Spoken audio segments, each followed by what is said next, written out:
अस्सलामुअलैकुम, मेरा नाम अमजद रज़ा है और आप देख रहे हैं टुकर online YouTube channel powered by Basam Mustafa education welfare society. और आज के हम लेक्चर में देख रहे हैं व्हाट इज़ पीएचपी।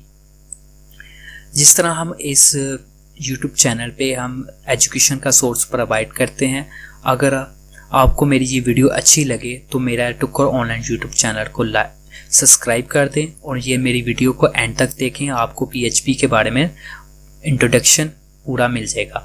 इसके अलावा अगर आपको कोई भी क्वेश्चन हो तो आप कमेंट्स पे बता सकते हैं, मैं उसका आंसर देने की कोशिश करूंगा। और मेरी वीडियो को लाइक करें और शेयर करें। तो आज की वीडियो की तरफ आते हैं। हम सबसे पहले देखते हैं what is PHP. PHP hypertext pre processor language होती है। हाइपरटेक्स्ट प्री प्रोसेसर इसका स्टैंड बाय बढ़ता है। तो उसका दूसरा पॉइंट ये है कि PHP is a widely use open source scripting language, यानी कि पीएचपी बहुत ही ज़्यादा इस्तेमाल होने वाली ओपन सोर्स स्क्रिप्टिंग लैंग्वेज है। और ये उसके बाद तीसरा पॉइंट ये है कि PHP script are execute on the server, यानी कि इसकी जो स्क्रिप्ट है वो सर्वर पे एग्जीक्यूशन होगी, ना कि आपके कंप्यूटर पे। यानी कि दो पार्ट होते हैं, एक होता है फ्रंट एंड, एक होता है बैक एंड। बैक एंड जो कि आपका सर्वर है और फ्रंट एंड आपका कंप्यूटर है। ये आप सिंपल में समझें तो ये आप जो कंप्यूटर इस्तेमाल करें ये आपका फ्रंट एंड है, और जो सर्वर पे काम हो रहा है, जो आप जहाँ पे रिक्वेस्ट भेज रहे हैं वो आपका बैक एंड है, तो सर्वर है। उसके बाद देखा जाए तो PHP is free to download and use. PHP की जो कि आप सिर्फ आपने इसको सीखना है, उसके बाद आपने जैसे इसको डाउनलोड करना और अपने प्रोजेक्ट के अंदर आपने फ्री ऑफ कॉस्ट इसको इम्प्लीमेंटेशन कर देनी है। पीएचपी सीखने से पहले आपको थोड़ा नॉलेज होना चाहिए, एचटीएमएल का नॉलेज होना चाहिए, उसके साथ आपको सीएसएस और जावास्क्रिप्ट का, क्योंकि अगर आप बैकएंड सीखना चाहते हैं तो आपको फ्रंट एंड का नॉलेज होना लाजमी है। जिस तरह हमने ऑलरेडी इसकी फ्रंट एंड की सीरीज स्टार्ट की हुई है, आप वहां जाके उसको देख सकते हैं फ्रंट एंड को। और उसके बाद हम देखा जाए तो पीएचपी की अमेजिंग पॉपुलैरिटी लैंग्वेज क्यों है। इसकी सबसे बड़ी पॉपुलैरिटी ये है कि ये आपने ऑलरेडी ये नाम तो सुना होगा, सीएमएस, जो कि सीएमएस है वर्डप्रेस, जो बेस है पीएचपी पे। क्योंकि अगर आप आईटी में काम कर रहे हैं या कहीं भी आप जॉब कर रहे हैं, इसके अलावा अगर आप वेब डिज़ाइनर हैं या एंड्रॉयड डेवलपर हैं, आपने वर्डप्रेस के बारे में लाजमी सुना होगा।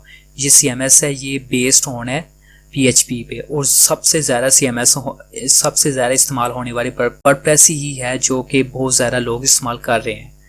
और इसके बाद देखा जाए तो सोशल मीडिया में सबसे ज़्यादा इस्तेमाल होने वाली जो नेटवर्क है वो है फेसबुक। फेसबुक की पॉपुलैरिटी इसलिए ज़्यादा है क्योंकि वो है बेस्ड ऑन पीएचपी। इसका मतलब अगर आपने इस लैंग्वेज को सीख लिया तो आपको अच्छी वाली जॉब मिल सकती है इस लैंग्वेज के अंदर।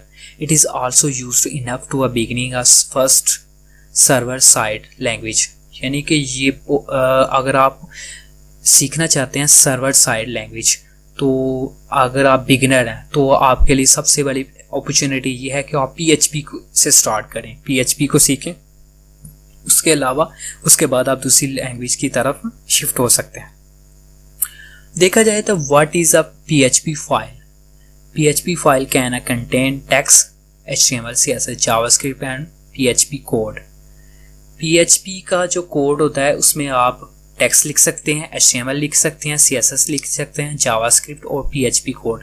यानी कि आप एचटीएमएल का कोड भी पीएचपी के अंदर लिख सकते हैं, सीएसएस का भी लिख सकते हैं, जावास्क्रिप्ट का भी, और पीएचपी तो ऑलरेडी उसमें लिखी जाएगी, क्योंकि ये तीनों यानी कि दूसरी लैंग्वेज को भी सपोर्ट करती है पीएचपी, इसलिए इसकी पॉपुलैरिटी ज़्यादा है।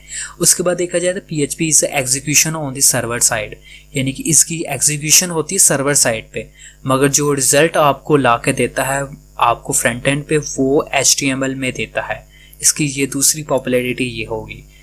सबसे अगर तीसरी बात ही देखी जाए तो जब इसकी फ़ाइल आप सेव करते हैं, जिस तरह हम प्रोजेक्ट में करते हैं index.html, तो हमने कौन सा फाइल सेव की, HTML की। उसी तरह .css के नाम से इस्तेमाल करते हैं तो वो हम CSS की करते हैं, सेव करते हैं फाइल। अगर हमने PHP की फाइल सेव करनी है, उसका पॉइंट होगा .hphp, यानी कि इसकी एक्सटेंशन होगी। उसके बाद देखा जाए तो व्हाट कैन PHP डू, और PHP क्या कर सकती है।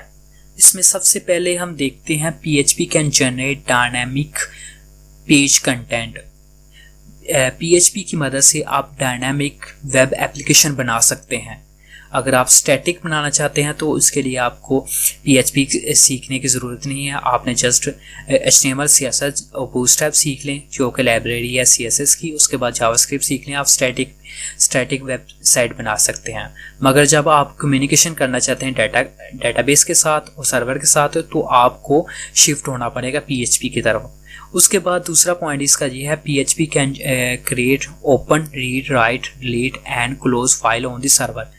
अगर आप सर्वर पे कुछ डाटा ओपन करवाना चाहते हैं या रीड करना चाहते हैं, जिस तरह आप अगर कोई डाटा ब्लॉगिंग पे जाते हैं तो वहाँ पे आप रीडिंग करते हैं, अगर आप कुछ लिखना चाहते हैं या कुछ आपने डिलीट करना है या आपने कोई फाइल क्लोज करनी है, तो आपको सर्वर पे जो भी आप वहाँ पे कम्युनिकेशन करते हैं या कोई भी आप सर्चिंग करते हैं, तो वही ये सारे के सारे जो आप वहाँ पे एक्टिविटी करते हैं वो PHP की मदद से करते हैं।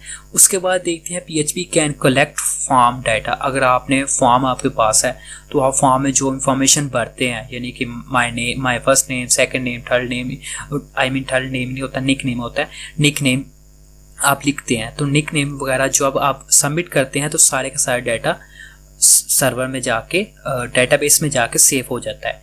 ये भी PHP की मदद से होता है। उसके बाद इसका फोर्थ पॉइंट ये है PHP can send and receive cookies. आप PHP की मदद से सेंड और रिसीविंग कर सकते हैं कुकीज़। उसके बाद देखा जाए इसके फिफ्थ पॉइंट ये है PHP can add, delete, modification data on the database.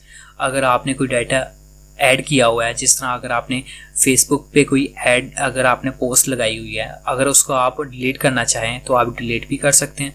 अगर आप मॉडिफिकेशन का मतलब उसे एडिट करना चाहते हैं तो आप एडिट भी कर सकते हैं और आप अपने डेटाबेस के साथ कम्युनिकेशन कर सकते हैं, हर तरह की एक्टिविटी आप कर सकते हैं। उसके बाद इसका सिक्स पॉइंट ये है कि PHP can be used on the control user access, यानी कि आपके पास यूज़र एक्सेस होता है कि आप इसको कंट्रोल कर सकते हैं। PHP की जो आपने जो उसमें लैंग्वेज आपने जो प्रोग्रामिंग लगाई हुई कि मैंने इसको अपने डाटा को ऐड करना है, डिलीट करना है, मॉडिफिकेशन करनी है, तो आप हर तरह की उसकी एक्टिविटी कर सकते हैं। PHP कैन क्रिप्टिक डाटा, यानी कि जो इसमें डाटा होगा वो क्रिप्टिक फॉर्म में होगा, यानी कि बहुत ही सीक्रेट होगा, सिर्फ और सिर्फ यूज़र ही उसे देख सकता है और यूज़र के अलावा दूसरों के लिए वो अवेलेबल नहीं होगा, यानी कि वो उसको हाइड रखेगा।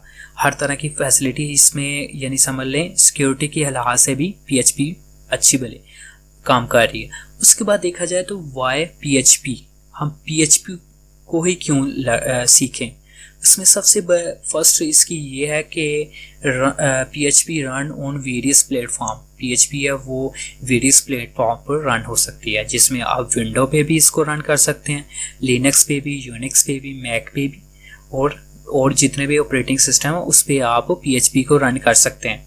तो दूसरा इसका पॉइंट ये है कि PHP is compatible with the almost all server use today. जितने भी सर्वर हैं उस पर कंपैटिबल है, जिसमें अपाची आपके पास है और IIS है। उसके बाद जितने भी सर्वर हैं उस पर कंपैटिबल हो जाता है, सपोर्ट करता है। उसके बाद होता है इसका तीसरा पॉइंट ये है PHP support of wide range of database.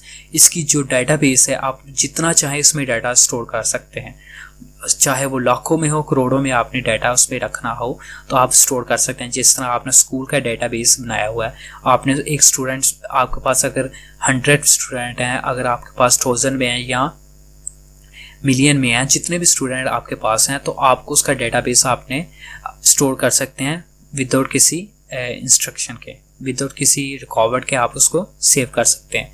उसके बाद देखा जाए तो PHP is free, download it from the official resource, यानी कि आप इसको फ्री में डाउनलोड कर सकते हैं और अपने प्रोजेक्ट के अंदर इस्तेमाल में ला सकते हैं। उसके बाद देखा जाए तो इसका जो लास्ट वाला पॉइंट ये है PHP is easy to learn and run efficiency on the server side, यानी कि PHP जो होती है वो यानी ईजी एफिशिएंसी के साथ सर्वर साइड पे काम कर सकते हैं। जिस तरह हम अगर आपने कोई रिक्वेस्ट भेजते हैं यहाँ से, अगर आप गूगल क्रोम पे लिखते हैं www.facebook.com, तो आपने facebook.com लिखा तो ये सर्वर आपकी रिक्वेस्ट लेके जाएगा उस सर्वर पे जहाँ पे आपने ये रिक्वेस्ट भेजी, HTTPS वहाँ पे लेके जाएगा। तो वहाँ से आपको जो रिक्वेस्ट रिटर्न आएगी वो PHP की मदद से आपको रिटर्न कर दी जाएगी। और अगर आपको मेरी ये वीडियो अच्छी लगी तो मेरा टुकर ऑनलाइन यूट्यूब चैनल इसको लाइक करें, सब्सक्राइब करें, और अगर कोई भी किसी किस्म का कोई क्वेश्चन हो तो आप कमेंट सेक्शन में पूछ सकते हैं। मिलते हैं नेक्स्ट वीडियो में। इसमें हम इसके PHP के बारे में हम इंस्टॉलेशन देखेंगे, PHP का सिंटैक्स देखेंगे, किस तरह से PHP वर्क करती है, और हम एक छोटा सा प्रोजेक्ट भी बनाएंगे। तब तक के लिए दुआ में याद रखिएगा। मिलते हैं नेक्स्ट वीडियो में। Good bye.